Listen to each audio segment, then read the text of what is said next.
Good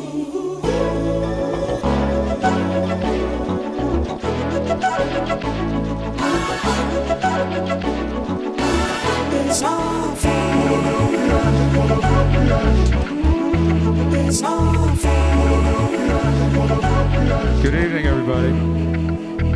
I just found the keys to a city. The beats are big and the lights are pretty. So why can't we go to the busy where the dreams are in the sky? Hello and welcome to Lost Mannerisms.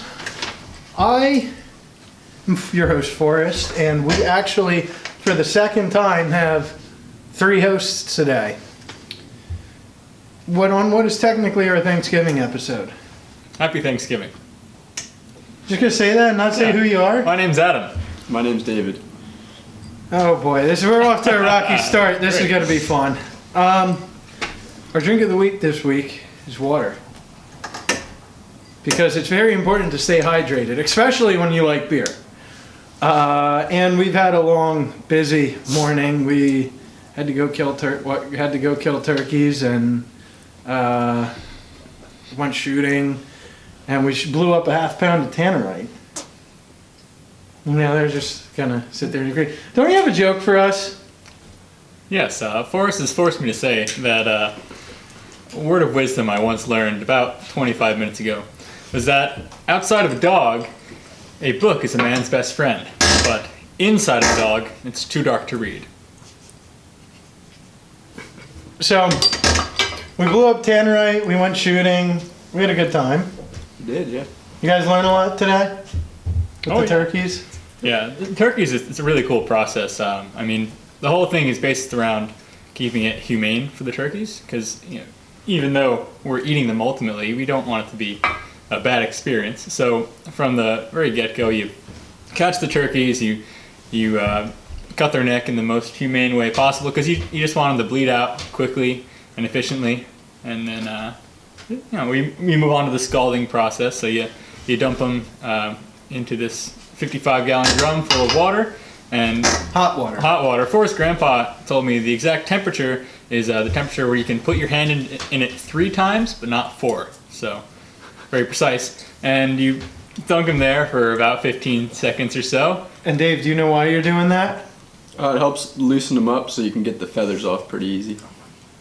So after the scalder, it's onto the plucker. So that's a rotating drum, lots of rubber fingers on it, basically. So you flop around. That's actually Forrest's job on the plucker station.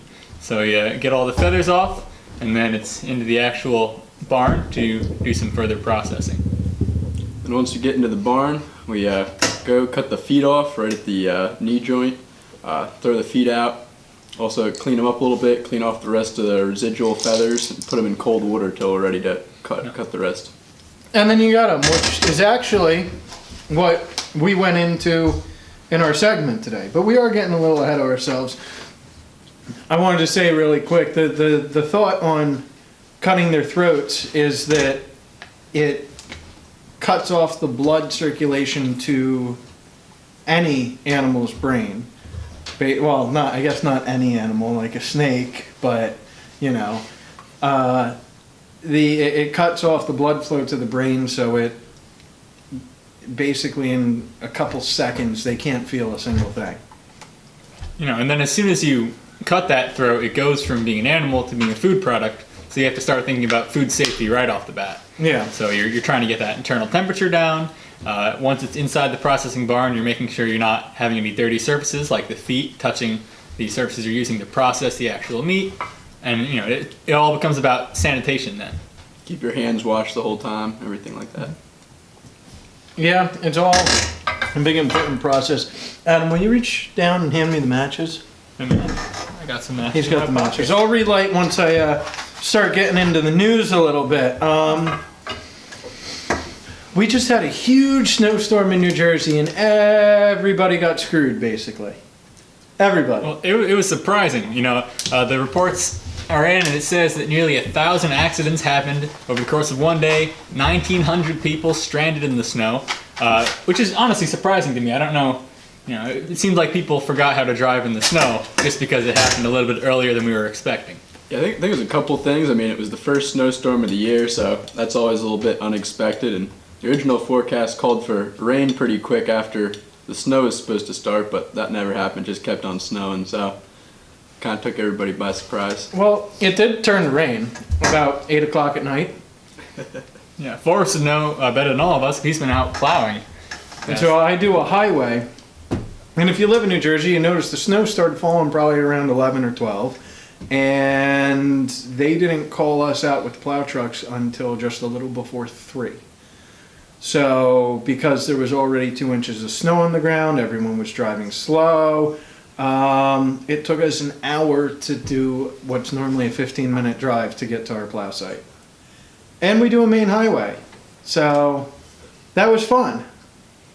Yeah, people with short commutes, it hit right in the middle of commuter hour when the bulk of it came down. So people, their half an hour commute was taking 3 hours. And there were people stranded without gas.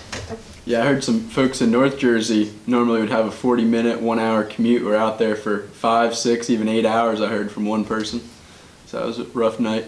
Yeah, but we'll move on. So Florida's a whole big mess right now. Do any of you want to kick us off on Florida? I'm drawing a blank on Florida. What do you got, Dave? Not too much. You don't know anything about the voting thing going on in Florida?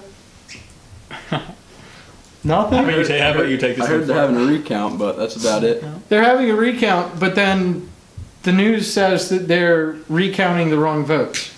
So they recounted a bunch of votes that don't actually count, and I guess they can't figure out how to do an election. How long have we been a country?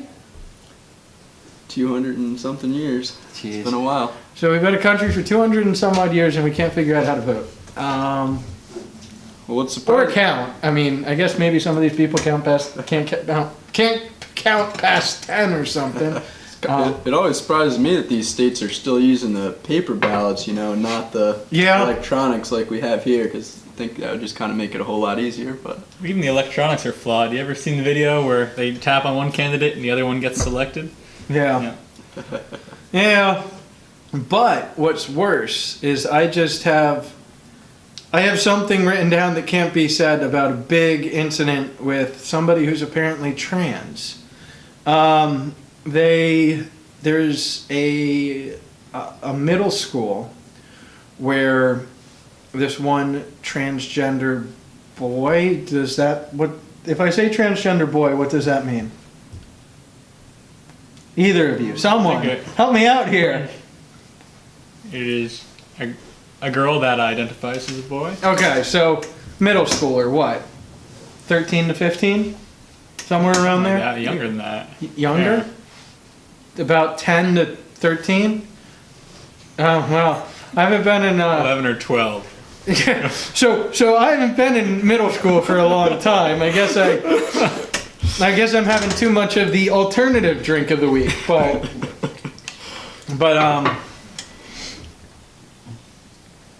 so this transgender boy, without anyone notifying the students or the parents, decided that they wanted to change in the boys' locker room. Okay? And nobody knew, so one day, what everyone else sees as a girl, just walks in on a bunch of half-naked boys. And everyone was a bit surprised, a bit scared, so they put a gag order on all the teachers, so none of the teachers could talk about it. None of the parents were allowed to ask questions. And then they asked one of the male gym teachers to supervise the locker room, and he refused. He refused and said that he did not want to see an underage girl in any form of undress. So they have moved him to another school as punishment. So, I mean, to me, it sounds like, I'm a pretty staunch believer in, let others be what others want to be. So Yeah. it sounds like more of an implementation issue than anything else. Perhaps the better way to go about it would be to, have a release form signed saying, is this okay? Or even just to, give the students some heads up that, well, this person might be coming into this locker room because that's where they feel the most comfortable. So You know, have an open discussion with the students because you know that's a tough time for everybody. Middle school, so you know people going through some things. See, Definitely tough.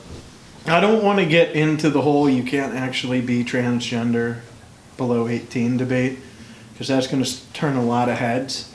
But I think, and I honestly don't know, but my general rule is the very, I guess the libertarian rule where just do whatever you want as long as it doesn't affect my life. The issue with some of these transgender things they're trying to implement is it's obviously affecting other people's lives. So,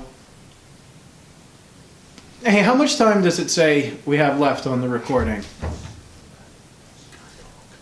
What? Yeah, Oh, if you you could can just talk. say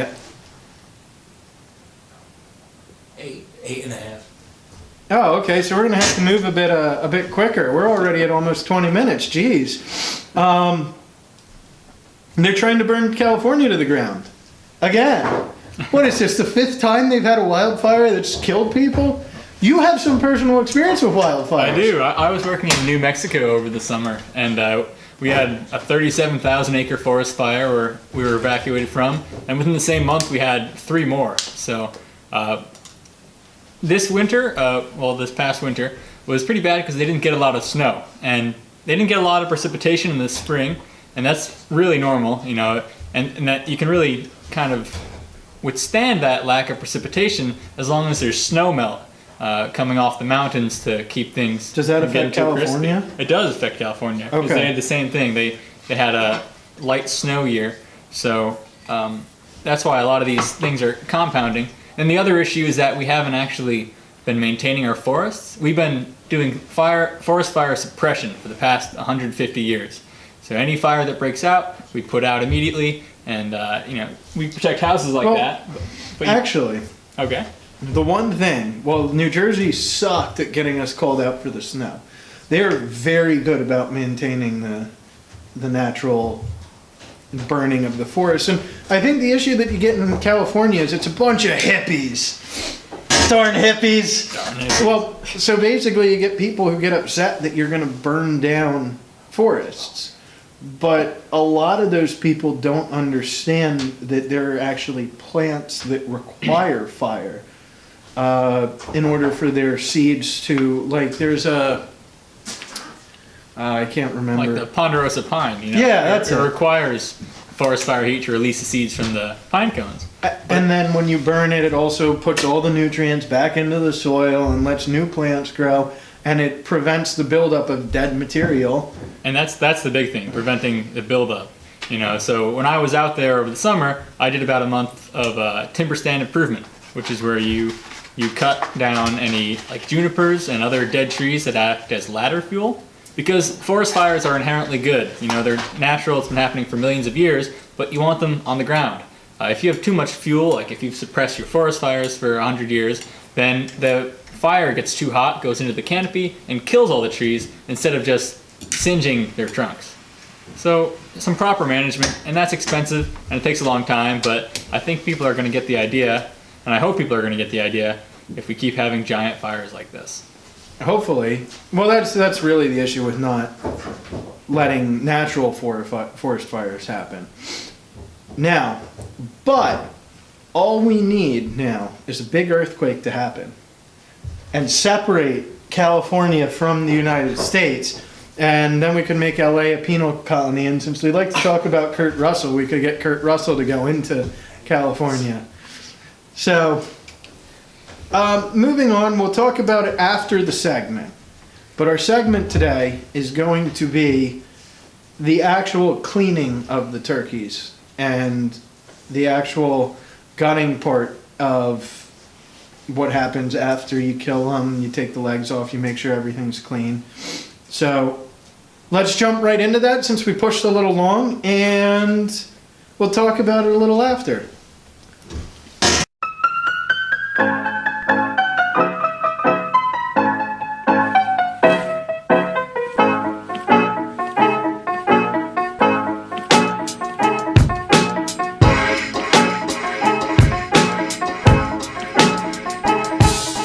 Yep. How to do your Thanksgiving turkey.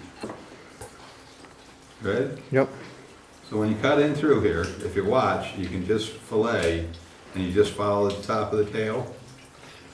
And then you can pick it up and you can see, if you see the oil glands, you're not deep enough. If you don't see the oil glands, then you are deep enough.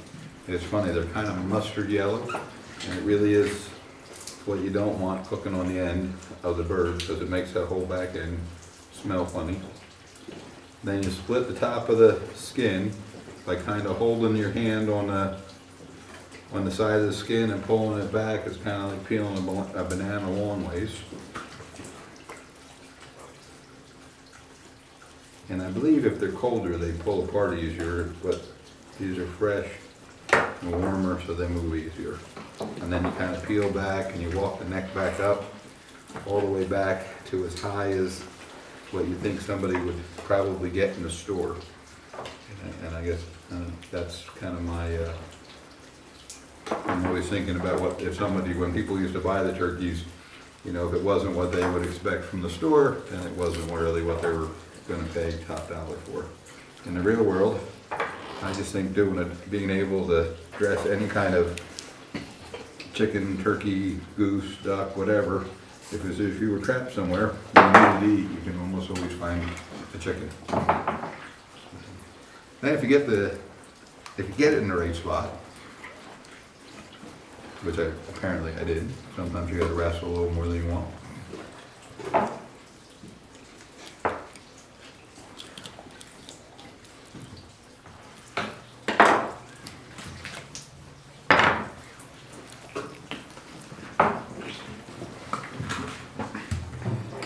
And then you twist and shout and the neck comes off. And before I put it in, I always check it and make sure there's not a lot of bloody goo on it, if that's the technical term. But you don't want to make the rest of it bloody. And then the first thing is take the trachea out. And if you get a good snap on it, you get it all the way back to the arch of the lungs. Cut around the bottom and then twist You it. could be narrating this whole thing. And then you have to start and dig into the crop.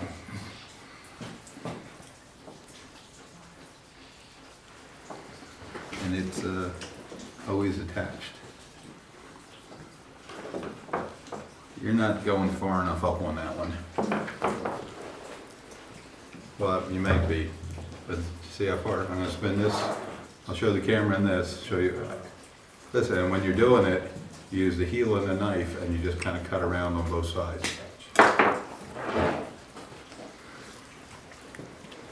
But you find you can't sever. That's the toe of the knife, not the heel of the knife. Oh wait, heel of the knife. There you go. You find you have more leverage that way because you're closer. Archimedes would tell you, the closer you can get your fulcrum to the angle you want to lift at will give you more power. And if you're sawing and you're not doing it right, unless it is just a dull knife, it should be more like you're just cutting a ring around it. It's a little dull, but yeah, that was.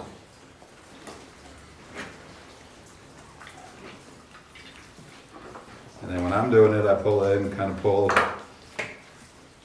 the other side of the gizzard off, bring it all the way out, and cut kind of the grizzly Thanksgiving part of the gobbler off because you don't need it, so you have a nice clean crop here as well. And then we do a little bird yoga, stretch it out, make it easy. Prep, you good? We're narrating in the background, see? We're in the middle. Here you are, high atop the hill that clouds wave. I'm making a mess. The quickest way to recover from any messes is get some water on it. Here, I'd have somebody fill that back up. Or actually, give me the hose for just a second. Okay, so you got them there now. So here's the esophagus. You're gonna follow. This is the trachea. So you're gonna pull that. Yeah, I did. Pop out. I don't care. You smile. Not yet. I So took a you candy. gotta follow the esophagus Or back, smile. and here, Perfect. I think that's where all that nasty stuff is stored. So you follow the esophagus back. This is like cupped right inside the cavity here. It's just gonna take some feeling so you can separate that, and you'll end up with it. This right here. Yeah, so you, no, that's the trick. Get it? So right here is the, where is your esophagus? Oh, your esophagus is cut before. Yeah, you can cut the esophagus. Yeah. Probably on And this is what, Yeah. inside, So here's- probably the most important thing to be careful of is the green gallbladder inside. You just have to, when you're opening it up and getting there. Because the gallbladder possesses most all the digestive juices. It breaks everything down.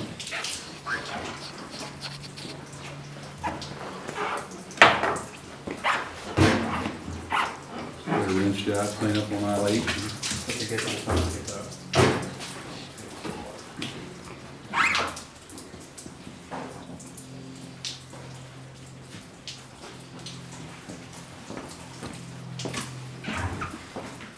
And once you have that out, oh, he's on that side, we're good. You cut the liver off in 2 lobes.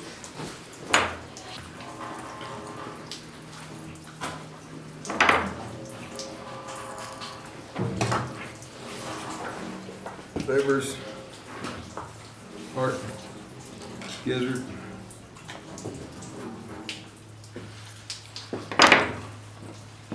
Who peeled gizzards last year? We should have peeled gizzards before we know it, not that there's that many of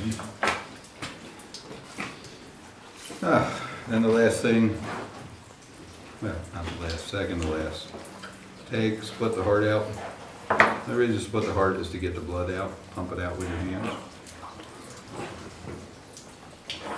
And then it's important to get back inside and get the kidneys out. The kidneys and the lungs sit inside the back part of the rib cage. If anybody's ever had a piece of thigh out of the chicken and it tastes kind of funny at the end, it normally means they didn't get the kidneys out for you. Technically, the kidneys are edible. But if you get to that part where it doesn't taste good, you say it might be edible, but it doesn't taste good.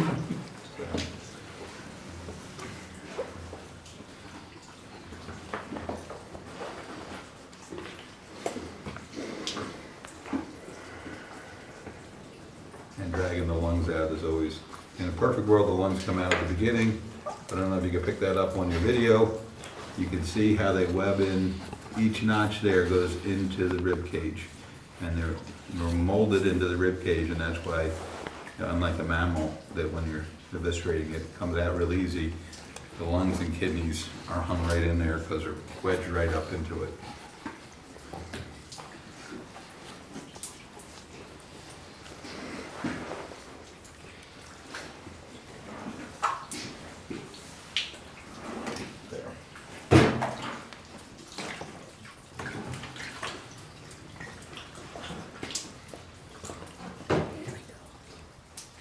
And then the last thing I have to do when you're doing it is I normally reach up inside and make sure that I get the last piece of the esophagus out in case it didn't come. I don't know if you can pick that, you probably can't even see that, but that's where the esophagus splits from 1 to 2, splits into each separate lung. Where there are anatomy and physiology, there actually is there's some name for that. The heart is the aortic arch. Yeah. That one goes in the water, and I'll take the last one.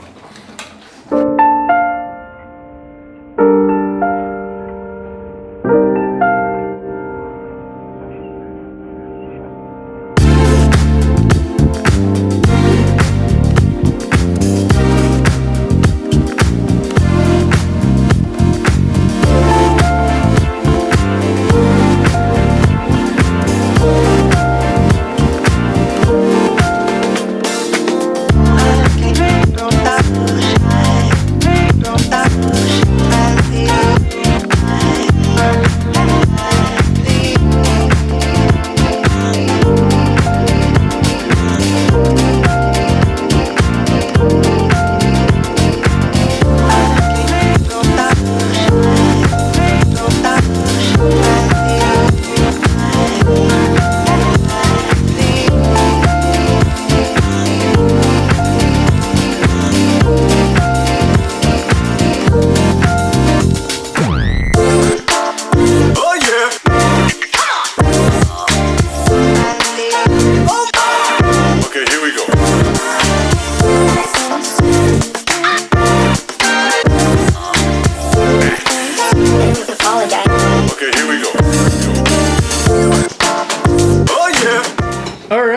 So, now you guys were there when we actually filmed that earlier this morning, so we don't have much to say about it.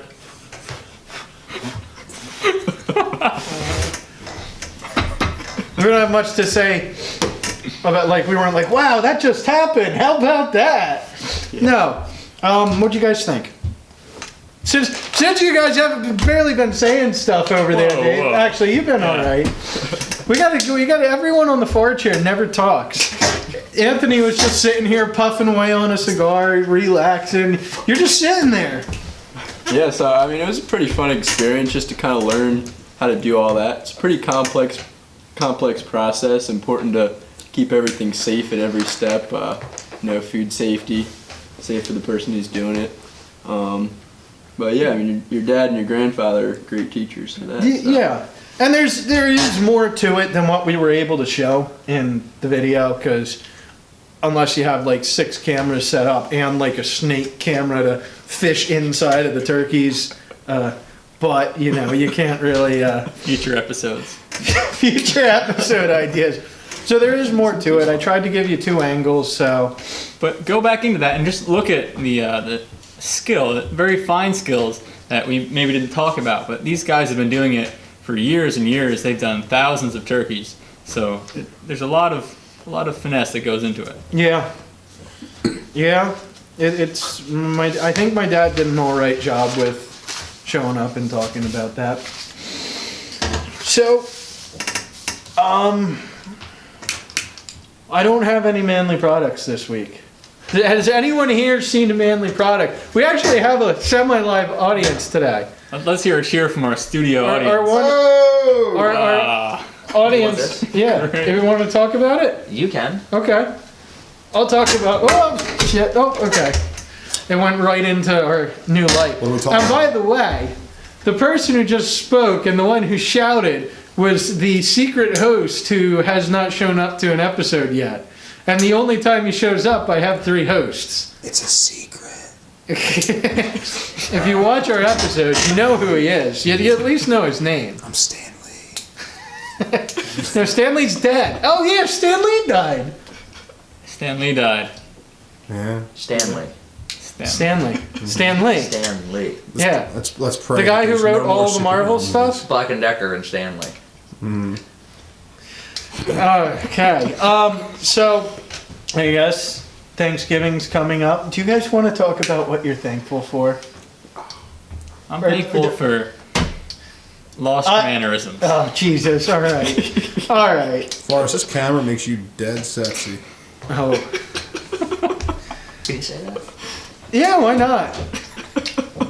Now be quiet back there, Peanut Gallery.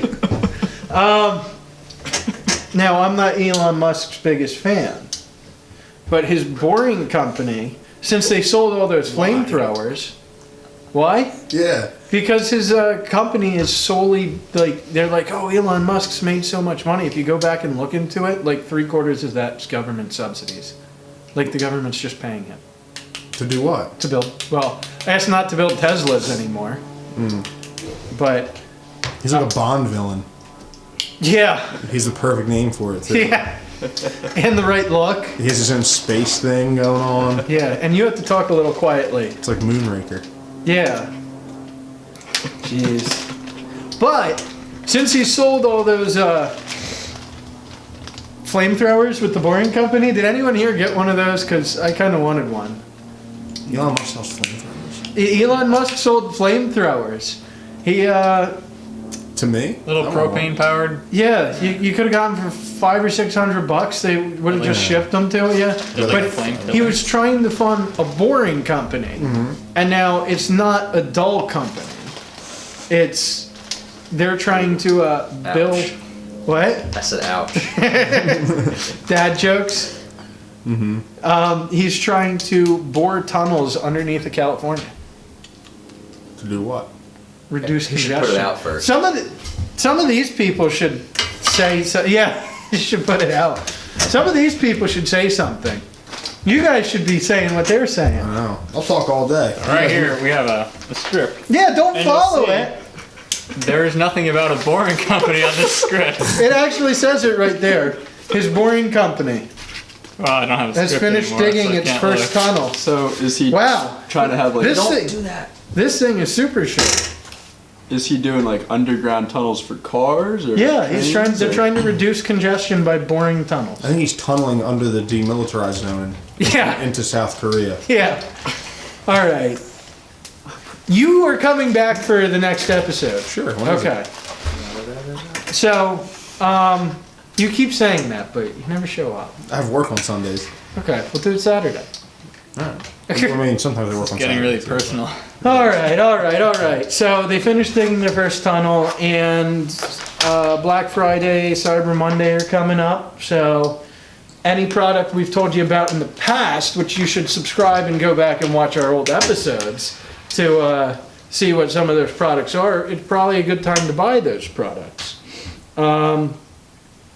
Also, someone here wants me to talk about Spyderco knives. I don't know much about them. I know they're very sharp. They're one of the sharpest knives that they actually make because of the blade angle. Personally, I think they're a little wide, but they're usually very, very thin. Right now, I'm carrying a Benchmade, which is, because it's so much of a bigger knife, over the Spyderco, it's actually the same width, but I have a big blade and a big knife, and it's quality-wise they feel about the same. I don't know much to say about them. I've never used a Spyderco for a long time. They're sharp. They're very sharp. They're like the Boring Company. Jeez, you guys are like, Christ, throw in some of your own stuff. The script's just a guide. Yeah. So I here have a Smith & Wesson pocket knife. It is the $19 knife from AutoZone. Oh, I thought they sold the Ow! This one is sharp. I thought they sold it to Tractor Supply. Well, I got it from AutoZone, Oh, so boy. that's what we got. All right, so now we have a little bit of our skill of the week. He wants me to throw his knife back for some reason. We have our skill of the week. We are going to jump into. Adam here has brought his banjo I for did, us. yeah. And no, we'll film this separately. Sounds good. Adam started learning the banjo about the same time as me, but I stopped playing and jumped into leatherwork. And hearing him play makes me want to jump right back into learning the banjo. So, let's jump right into that because All right. we're trying to get these people out of here because someone got a couple hours sleep last night here.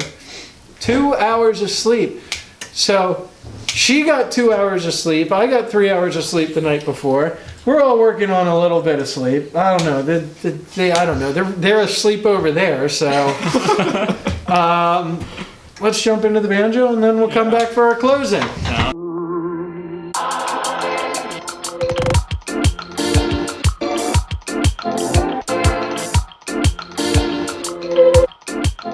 So here we are with Adam because we kicked Dave out for a little bit because he was just being too boring.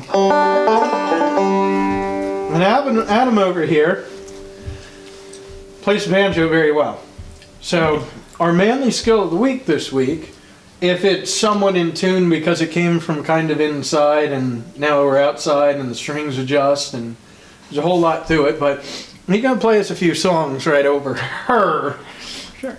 So before we start that, you may have wondered, why are we smoking pipes? Well, I'm smoking a pipe because Forrest films this show in an unheated barn, in an attic. So, right before I play, I like to go ahead and warm up my fingers there. Alright, so we'll start off with a classic. We got Cripple Creek here.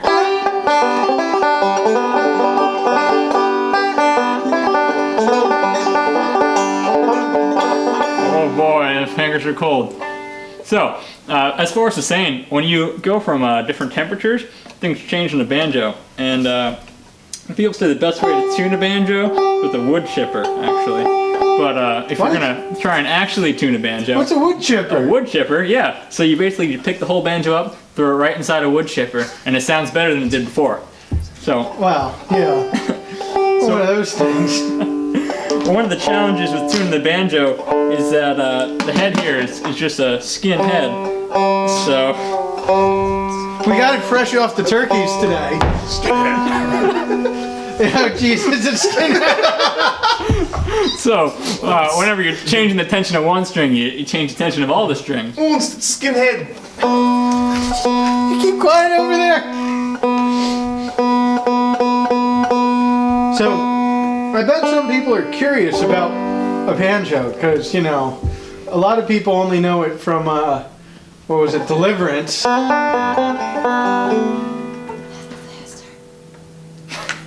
Yeah, so the banjo, it originally came over, it's because it came over with African Americans, and that's because they had music wherever they came from, but they didn't have the ability to make the instruments that they were playing. So a lot of it was just on gourds. You know, they'd stretch some skin over a gourd, and they'd put a few strings that wouldn't have frets or anything, but you could, you know, replicate songs that they had in the homeland.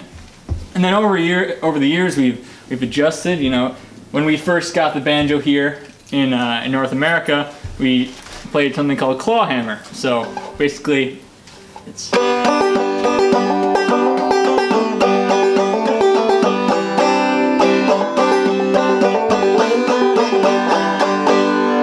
What he's doing is he's using all of his fingers, kind of like, I guess it should really be a hook hammer, but it's he's bunching up all his fingers and just strumming. Versus before, how you play the banjos with 3 fingers, and you pick this topmost string with your thumb, and then you play all the others with your index and your middle finger. So yeah, it's all based around rolls, and that happened when Earl Scruggs came along and, you know, invented this bluegrass style of banjo that a lot of us think of today. So, you know, people say, how many people does it take to play a banjo song? Well, you know, it takes 10 people, and it's 1 to actually play the song, and 9 others to say, well, that's not how Earl Scruggs would have played it. So we'll start off. We're going to try Cripple Creek again. Now that my banjo is a little bit more in tune, and my fingers are still really cold. So here we go.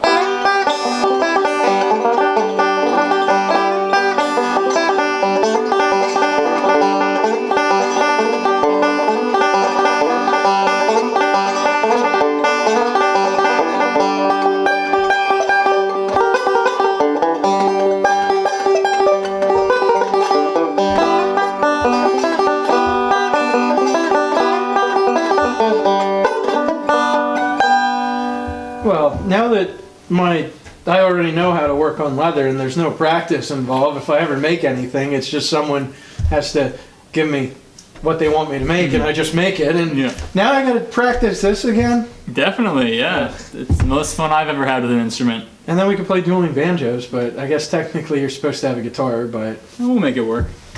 which doesn't make sense because it's dueling banjos plural, not dueling guitar and dueling banjo. Speaking of duel, someone over here wanted to have an actual duel, but Yeah, maybe future episodes. Stay tuned for that. yeah. Oh, I do have to say, Deliverance gave banjos a pretty bad name, and we've been undoing damage ever since that movie. yeah. Yeah. Well, do you want something to play us out? Play us something impressive, something good. Oh boy. Well, those are 2 different things. Oh. 1, 2, 3.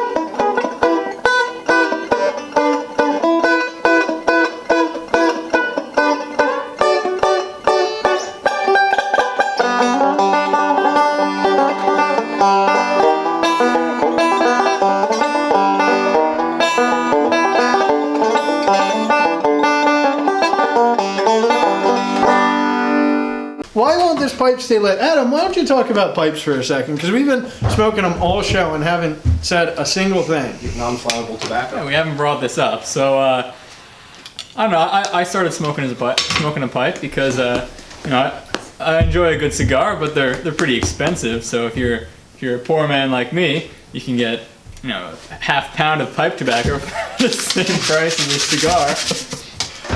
Now, and if you're really in the mood for a big toke, you can fill an ashtray like this with pipe tobacco. Char the whole top, get a real good airflow going through the room, and you don't even have to smoke it. Alright, time to cut that. What just happened?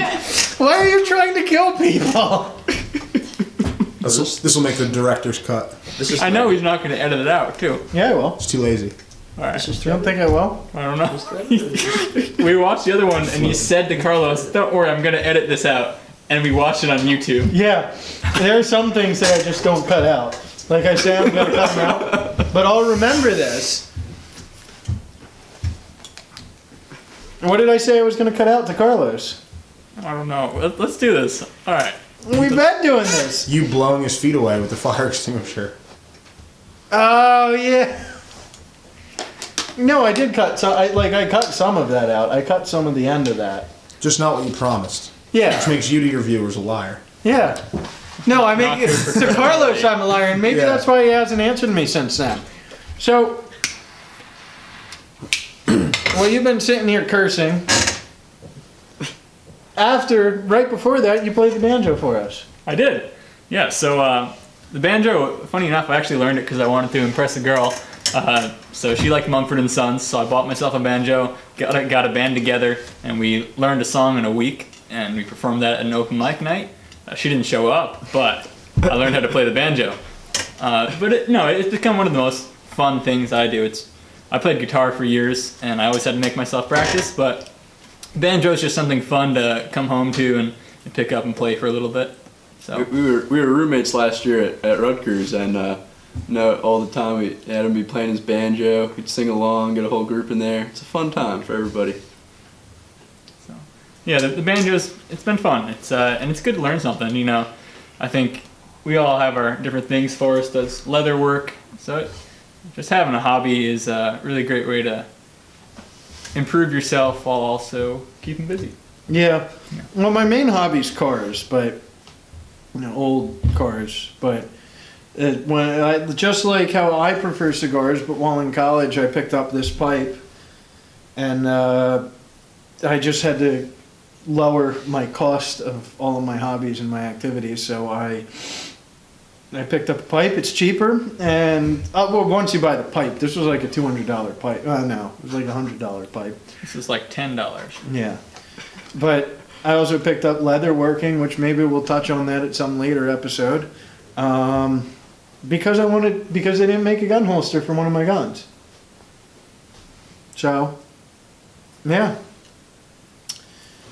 I guess I should say, since you guys are just full of nothing, I guess I should say, please subscribe. Maybe we'll have some better hosts on next week. People actually care to talk. So. And get with the beat. Smoking away! So here we go, boy! We're not doing this, are we?